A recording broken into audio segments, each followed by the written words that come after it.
உலக மக்கள் எல்லோருக்கும் வணக்கம். சுபிக்ஷா டிவி வாயிலாக நான் உங்கள் ஜி கோபால் பேசுகிறேன். இன்னைக்கு நம்ம தனுசு ராசியை பத்தி தான் பேச போறோம்.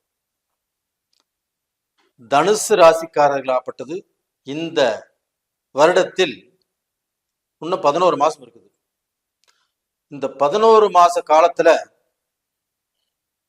அவங்க வீழ்வார்களா வாழ்வார்களா அப்படிங்கிற ஒரு போராட்டம் நடந்துட்டு இருக்குது. அந்த போராட்டத்தில் வெற்றி பெறுவது தனுசு ராசிக்காரங்க தான். அவங்க என்னைக்கும் வீழ மாட்டார்கள், அவங்க வாழ்ந்து காட்டுவார்கள். அப்ப இந்த வருடத்தில் அவர்களுக்காகப்பட்டது ஒரு நல்ல மோட்சம் கிடைக்கிறது. ஏன்னா குரு பகவானை தன்னை சொந்த வீடா கொண்டவங்க, அன்புக்கு கட்டுப்பட்டவங்க, அதிகாரத்துக்கு கட்டுப்படாதவர்கள், அடுத்தவர்களை காயப்படுத்தாதவர்கள், அடுத்தவங்களுக்கு கெட்டது நினைக்காதவர்கள், அடுத்தவர்களுக்கு துரோகம் செய்யாதவர்கள். ஒருத்தர் பசின்னு வந்தாங்கன்னா தன் பாக்கெட்ல இருக்குதோ தனக்கு இருக்குதோ இல்லையோ தன் பாக்கெட்ல இருக்கிற மொத்தத்தையும் அள்ளி கொடுத்துட்டு போகக்கூடிய குணம் தான்.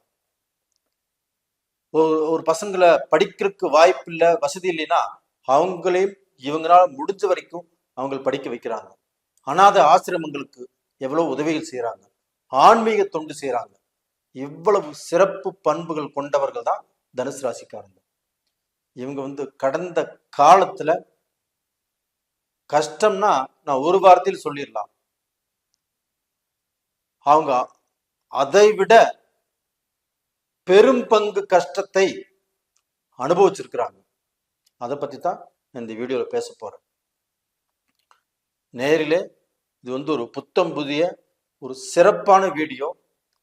இந்த வீடியோவை பாருங்க, உங்களுக்கு தேவையான விஷயங்கள் நிறைய விஷயங்கள் கிடைக்கும். அதன் மூலியமாக கண்டிப்பா நீங்க நல்லா இருப்பீங்க.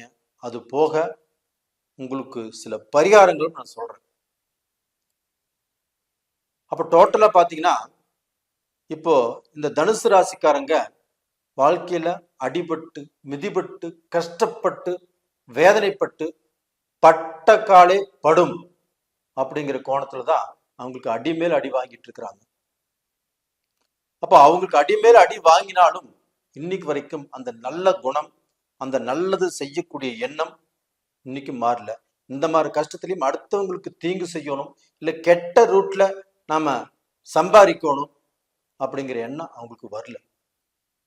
அப்போ அவங்களுடைய எண்ணம் செயல் எல்லாமே நேர்மை, நேர்வழி, குறுக்கு வழியில போகக்கூடாது அப்படிங்கிற விஷயத்துல கெட்டியா இருக்கிறாங்க. ஏன் இருக்கிறாங்கன்னா அவங்களுடைய அதிபதியே குரு பகவான் தான். குரு பகவான் நீதிமான்.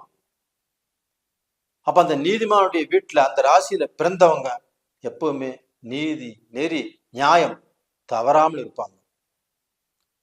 அவர்கள் கண்டிப்பாக இந்த வருடத்தில் ஜெயிப்பார்கள். இந்த வருடம் ஒரு ஜாக்பாட் தான். ஏன்னா கடந்த காலத்துல அந்த குரு 6ஆம் இடத்துல இருந்து தன்னுடைய ராசிநாதன் 6ஆம் இடத்துக்கு போய் மறைஞ்சதுனால இவங்களுக்கு பண விஷயத்துல பிரச்சனை, கடன், கேட்ட லோன் கிடைக்கல, வாங்கின கடனை கட்ட முடியல, கடனை கட்ட முடியாததுக்கு அவமானப்பட்டாங்க, அசிங்கப்பட்டாங்க, போனை சுவிட்ச் ஆஃப் பண்ணி கூட வச்சுக்கிட்டாங்க. இந்த மாதிரி சூழ்நிலை கூட வந்துருச்சு.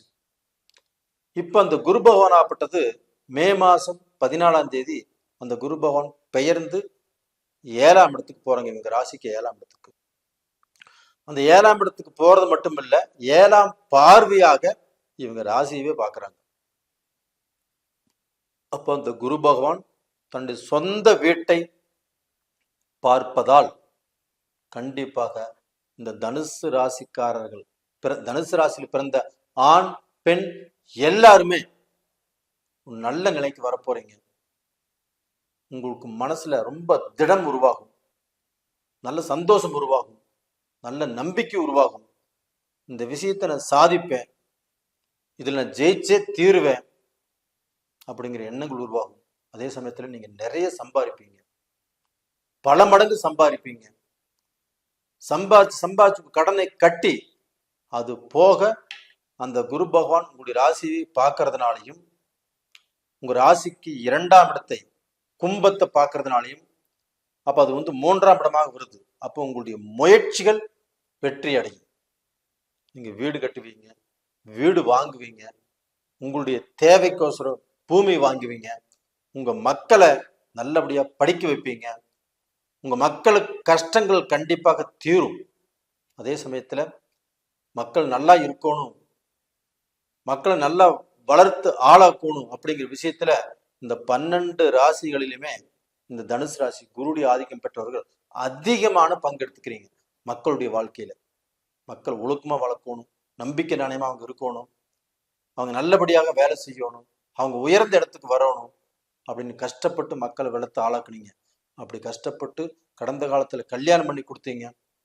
கல்யாணம் பண்ணி கொடுத்தவங்க கூட இன்னைக்கு நல்ல வாழ்க்கை வாழல. கடவுளே இப்படி பண்ணிட்டியே, எனக்கு ஒரு கஷ்டத்தை கொடு, இப்படி மக்களுக்கு கொடுத்துட்டியே. அப்படி கல்யாணம் பண்ணி கொடுத்துமே அவங்க நல்லா வாழலையே, நல்ல கணவர் அமையலையே, அவங்க குழந்தை பாக்கியம் இல்லையே, அவங்க வாழ்க்கையில் நிம்மதி இல்லையே, இப்படின்னு அவ்வளவு வேதனைப்பட்டு இருக்கிறீங்க. நீங்க சாமி கிட்ட கும்பிட்டு கூட எந்த கஷ்டமா இருந்தாலும் எனக்கு கொடு, என்னுடைய பொண்ணுக்கோ என்னுடைய பையனுக்கோ கொடுக்காத அப்படின்னு கேட்டுக்கிட்டீங்க. இதெல்லாமே அந்த சாமிக்கு தெரியும். கண்டிப்பாக அதே கடவுள் கண் திறந்து உங்களை பார்த்துட்டாரு. அப்ப உங்களுக்கு கண்டிப்பாக நீங்க கேட்ட வரம் கண்டிப்பாக கிடைக்கும். தனுசு ராசிக்காரங்களே, நீங்கள் வாழப்போகிறீர்கள், வாழ்க்கையில் உயரப் போகிறீர்கள். உங்களுக்கு மனசு நிறைய மக்களால் சந்தோஷம் வரக்கூடிய காலகட்டம் வந்தாச்சு. உங்க மக்களும் நல்லா இருப்பாங்க, உங்க மக்களுக்கு குழந்தை பாக்கியம் கிடைக்கும், அவங்களுடைய வாழ்க்கை சீராகும். கணவன் மனைவி சண்டை சச்சரவு பிரச்சனை இருந்தா கூட அதெல்லாமே தீரும், நல்லா இருப்பாங்க. அதே சமயத்துல ராகு பகவானும் உங்களுடைய ராசிக்கு 3ஆம் இடத்துக்கு வந்திருக்கிறாங்க. அப்ப அந்த ராகு பகவான் 3ஆம் இடத்துக்கு வர்றதுனால கண்டிப்பாக உங்களுக்கு முன்னேற்றம் இருக்கும். வீடு கட்டுவீங்க, பூமி வாங்குவீங்க, வண்டி வாகனம் வாங்குவீங்க. சிலர் வசதி வாய்ப்பு இருந்துச்சுன்னா ஹெலிகாப்டரு பிளைட்டு கூட மாத்தி புதுசா வாங்கக்கூடிய வாய்ப்புகள் உருவாகும். அந்த அளவுக்கு இந்த ராகுவால் நல்லது நடக்கும். அதே மாதிரி சனி பகவானுடைய பெயர்ச்சி, இந்த சனி பகவான் 4ஆம் இடத்துக்கு போறதுனால மார்ச் மாசம் 29ஆம் தேதி சனி பகவான் பெயர்ச்சி ஆகிறாங்க. அப்ப இந்த மார்ச் மாசம் போறதுனால உங்களுடைய பெற்றவர்களுக்கு மொத்தத்துல பாத்தீங்கன்னா அம்மாவுக்கு கொஞ்சம் உடல் பிணிப்பீடுகள் வரும். அதை கொஞ்சம் கேர் பண்ணி பார்த்துக்கோங்க. அம்மா பேர்ல இன்சூரன்ஸ் போடுற மாதிரி இருந்தா போடுங்க. அம்மா கூட அன்பா பேசுங்க, அன்பா பழகுங்க. அவங்க கூட ஏதோ விரோதம் இருந்தா கூட அந்த விரோதத்தை பாராட்ட வேண்டாம். அந்த விரோதம் இல்லாம பண்ணிக்கோங்க. அம்மா கூட அன்பா பாசமா பழகுங்க. அதே சமயத்துல தாய் வழி சொந்த பந்தங்கள் கொஞ்சம் உங்களுக்கு வருத்தத்தை கொடுக்கும். அந்த உறவு முறைகள்ல கொஞ்சம் பிரச்சனை இருந்தா கூட அந்த பிரச்சனையே இல்லாத அளவுக்கு அதை களைந்து அதை நேர் பண்ண பாருங்க. அது போக பார்த்தீங்கன்னா கேது பகவான், அப்ப அந்த கேது பகவான் ஆப்பட்டது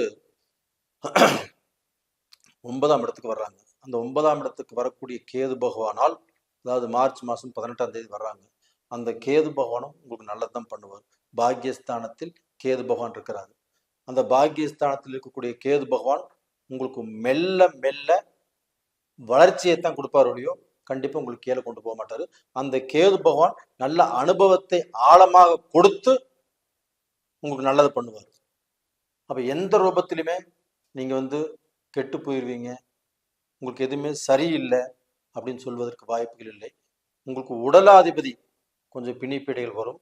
சனி பகவான் 4ஆம் இடத்துல இருக்கிறதுனால உங்களுக்கு எலும்பு சம்பந்தப்பட்ட பிரச்சனைகள், இந்த கழுத்து பின்பக்கம் உங்களுக்கு வலிக்கும், தலை அந்த முழுசாமே ஒரு பாரமா இருக்கும், தலையில் நீர் கோர்த்தமா இருக்கும்.